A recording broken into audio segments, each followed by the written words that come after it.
Hello, welcome to the ManageIQ Sprint 77 review. This was a regular 2-week sprint, our first one in 2018. Next slide, please. I will provide the overview on the sprint statistics. Bronagh and Adam will update us on the providers. Tina on Automate, Gregg T on Platform, Alberto on API, and Chris B on Documentation. Next slide. All right. So the mix of pull requests merged shows that we're about a quarter. We're in the integration tests, a little bit over a quarter. Slightly less than a quarter, we're in the classic UI. About 1/8 or 12.7% in the core repo. And I'm trying to see what that 17% is. I believe that's the Azure provider, based on the color. So there's been a lot of work there, which I hope that we'll get updates on. Next slide, please. Okay, so we're seeing a steady stream here of pull requests merged over the last several sprints. We're up at 567 across 85 repos. John, I would be curious to find out why we dropped from 86 repos to 85. That would be good to understand. We dropped, there was the Hawkular repo that I dropped. Yes. Gotcha. Thank you. Okay. Right. So, yeah, we did drop the middleware provider out of ManageIQ because it was abandoned by the by that team. So that's why we had a drop of 1. Thanks, John. Next slide, please. Okay, as to the distribution of the merged pull requests, over half were bugs, as slightly over a quarter were enhancements, and 8 or 9% were in documentation. This is to be expected for a time frame where we are trying to stabilize the release and hopefully get it out the door soon. Next slide, please. As to the health of the repositories, I see that we've stabilized the numbers. They were a little bit off last time. And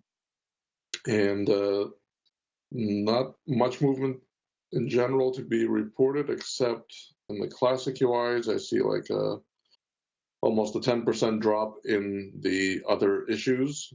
So I'm assuming that's good. The OpenStack provider had a drop of 31 issues. I guess it was up at 65 before. So that's quite encouraging to see. So the issue drops are going in the right direction mostly. If I could interject, Oleg, I'm not sure what happened last week, but these numbers are comparing to Sprint 75. Okay. So, I wanted to add one thing. We updated the MIQ bot this sprint to a newer version of Rubocop. Okay. And so that always changes the numbers in a drastic way because there's new rules, basically. And then we go back and we usually try to figure out which of the rules we might have to tweak or change or adjust based on our existing coding practices. Gotcha. Okay. Good to know. Jason, and one more thing on the previous screen, we're still at a point where we have no percent coverage score on the core repo. Mm-hmm. We can focus on it over the next little bit. Maybe we can try to address it. Okay. All right, next slide. And over to the provider team. All right, so this is Bronagh. So today I'm going to share an update on the public cloud providers and the new ORS provider. And then Adam will share an update on the on-premise providers. Next slide, please.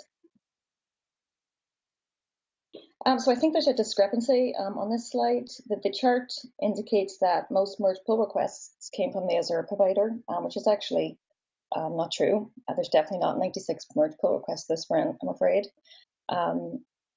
There's a handful. So most merge pull requests this sprint came from the over provider, followed by the OpenStack provider, and then a handful or two from the remaining providers. Next slide, please. So for Amazon, tag mapping support was added for graph refresh, and this is where tags pulled in from the provider are mapped to the ManageIQ tag names and categories. And for the new Irish provider, credentials are now encoded to avoid errors with special characters. So for example, an @ in the username or password was being mistaken as the separator between the credentials and the host name, and this was causing an infinite loop. And the request ID property of a new Irish event is used for the EMS ref. But sometimes this was empty or null. So without an EMS ref, events could be mistaken for duplicates. So this was fixed by generating a random EMS ref. Next slide, please. Over to Adam. All right, thanks, Bronagh. So OpenStack recently enabled targeted refresh, and so out of that, a lot of testing's been done, and pretty typical hardening fixes around graph and targeted refresh have been occurring. So a lot of stabilization going on in the refresh side for OpenStack, and so that's really good to see. Around containers, they had a really good fix around adding the monitoring manager, which was dependent on a different endpoint. So the problem they had was the monitoring manager was only being created when the provider was created. If you edited the provider to add the additional credentials, the monitoring manager wasn't being created. So what the container team did was to move the creation and deletion of the dependent managers to the endpoint creation as opposed to the provider creation. So that was actually a really good fix that's applicable across the board. They also added support for adding multiple secret credentials for Image Inspector when you're using external registries. Next slide. And for the Rev overt side, they now will use by default the templates NICs when you're provisioning a VM, so you don't need to specify anything. If you leave the default, the new VM that gets created will use the same networks and NIC configuration that the template it's being provisioned from used. So that should cut out some manual steps from the user's point of view. They also fixed an issue with VM migrate where the call was returning immediately without actually waiting for it to finish, so that errors were not being reported when you migrate a VM between hosts. So now that call is synchronous, it blocks, and it returns errors that might have occurred while that VM was migrating. And there were a lot of testing around targeted refresh for Rev, and so out of that, a lot of good new spec tests were added to increase test coverage. And on the VMware side, we found that there was a seg fault when using the VDDK version 6.5 because they added some fields to a structure. And so with this sprint, you can now use VDDK 6.5 on VMware for smart state analysis. That's it. Next slide. And over to you. Oh, thank you. Yes, good morning. 36 PRs were merged this sprint. The count is higher than expected due to refactoring efforts. The Rev team modified the VM transform dialog storage selection to only allow data storage domains as a transformation destination. With quota, we recently encountered a quota failure due to active service requests that contain invalid service templates. It's very unusual for service requests like this to remain active. They would promptly fail during processing. The underlying cause here was the customer had service requests queued to a zone where the automate role was not enabled, so the requests were not processed and remained in an active state. The root object contains the 80 state max retries attribute populated from the class schema max retries value. The root value was not properly updated when the state machine called into another state machine. The automate engine did process the state machine max retries value correctly. Next slide, please. Lucy adjusted the category for several VM events, moving the appropriate entries from configuration to lifecycle and operations. For example, clone and clone start were moved to operations, and create was moved to lifecycle. And that's it. Next slide, and over to Gregg. Okay, thanks, Tina. So on the platform side, we had 29 PRs merged, mostly bugs still, as we're knocking out blockers, some enhancements. I'll talk about the important bug fixes, and then after that, I'll turn it over to Jillian. We'll talk about the REST API, and then we'll have Chris. It's going to talk about work he's doing with GraphQL. So that'd be interesting. So on the bug fix side, Joe Raffanello added a memory threshold to the server process. This is something we never had. We've always had it for the worker processes, and the server would monitor the worker processes, but we didn't have anything to monitor the server process. And if the memory grew too high where it was unmanageable, there was no remediation. So now the server is actually monitoring itself. And if it does exceed the limit, which is default to 2 gigabytes, but it's configurable, as you can see there, it'll actually shut itself down, and the workers will shut down too, and systemd will restart. And this way, there'll be no or minimal loss in service. Another bug fix was expanding the scope of report definitions that are visible to a user from the group level to the tenant level. This is due to a security change that was made a while back to restrict visibility of users to reports that only they're supposed to see, but it was too restrictive. And they were only able to see the ones that either they or their group owned, and now it's expanded to the tenant. And the next change was in metrics group by tags. So this is this supports showing utilization charts on hosts and clusters and other objects where you can see the usage by tag. And there's a table backing that Vim performance tag values that if you enable it, which you need to do through tag configuration, it could grow really large, so large that it could actually consume all of the disk space for the database. So we're actually looking to remove this table altogether. And first step towards doing that is stop generating the rows, which we've done in the sprint, and being able to build those charts on the fly without going to the table. We have some work in progress PRs to remove the table altogether after this. And on the RBAC side, Libor made a bunch of changes to add some checks around Cloud Tenant and Cloud Network where we weren't checking RBAC. And that's it on the platform side. I'll turn it over to Jillian. Thanks, Greg. So I'm filling in for Alberto today. We have a couple of REST API updates. With the middleware manager being removed, the related APIs need to be removed as well. So Kana went ahead and removed the related middleware collections. Those are data sources, deployments, domains, messagings, and servers. Next slide. We also have an enhancement on advanced settings from Chris and Tim. So now, given the appropriate user authorization, we expose advanced settings for servers, zones, and regions. For an example on servers, you can request the settings for a particular server. And for users with the configuration settings role, only the whitelisted settings are returned. And that goes for just the API settings endpoint as well. For any super administrators, then the complete advanced settings are returned. Next slide. Continuing with that enhancement, we now allow updates and deletes. So a patch call to update settings for servers. You can see here that you can update purge window size on policy events. That's just one example. We also allow deletes now. So using the same example, you can delete the purge window size for policy events. And in the case of a delete, then the value reverts to the default value. And this is also only for users with super administrator role.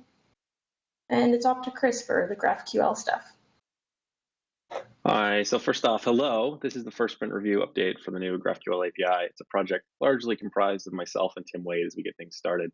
The GraphQL API will provide a whole new development experience for integrators of ManageIQ, and we're excited to share our progress each sprint review as we approach our own general availability in the ManageIQ Hammer release. Next slide, please.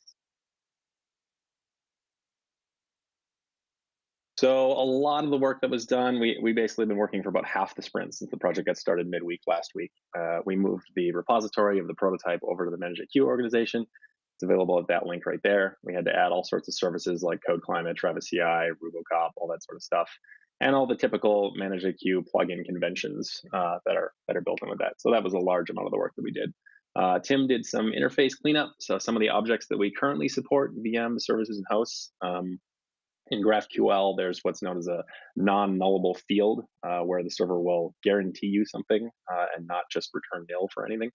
The interface when we built the prototype wasn't really gone through in a lot of detail in that way. So Tim went back and went ahead and made sure that that was actually accurate given our backend code. We also removed the queries endpoint. So the queries endpoint was a proof of concept to show persisted queries where you'd have like ready-made GraphQL queries that clients might be able to use. It was mostly a proof of concept relic, so we just removed it for now, and we'll work on that later on. Tim also put in official support for basic authentication that follows RFC 2617. So that's our first major authentication method that's completely done. That's it. Next slide, please. A lot of work that I did was around development experience. So a lot of stuff pertaining specifically to people that are working on the project. We split out test dependencies and helpers, which is a little different from most of the ManageIQ engines that we currently have. Basically, with the GraphQL schema, it's not entirely based in Rails. So there's a lot of tests that can be done against the schema that we don't require ManageIQ to be loaded, so that we can have a little faster TDD experience. We also added auto-loading and reloading to the schema, which is nice. And then we're also working on first-class support for Spring so that we can have a loaded ManageIQ in the background always and just update the schema and not have to wait for ManageIQ to load each time. Next slide, please. Lastly, the GraphQL API was actually merged into ManageIQ Master. The endpoint is /GraphQL, and the graphical explorer is at GraphQL/Explorer. This API is extremely alpha, just so you know. We mostly added it to master already because we actually need it to be in master for CI to work. That's how the engines work. So we'll announce when it's ready for kind of an early access so that people can start expecting the API to quiet down and you can start toying with it and really looking at it to build things upon. And that's it for the GraphQL team and the platform. Hi, on documentation in this sprint, we had 27 PRs merged, 19 of which were enhancements, 8 of which related to bugs. Some highlights in Sprint 77 are we added a procedure on creating Ansible playbook backed automate method, added a section on expression methods. We removed the middleware providers references for Hawkular. We clarified interdependencies of user interface and web services roles. We've added a new section on integrating Prometheus alerts and documented the new grayout functionality for catalog item types. That's it for us. Next section, please.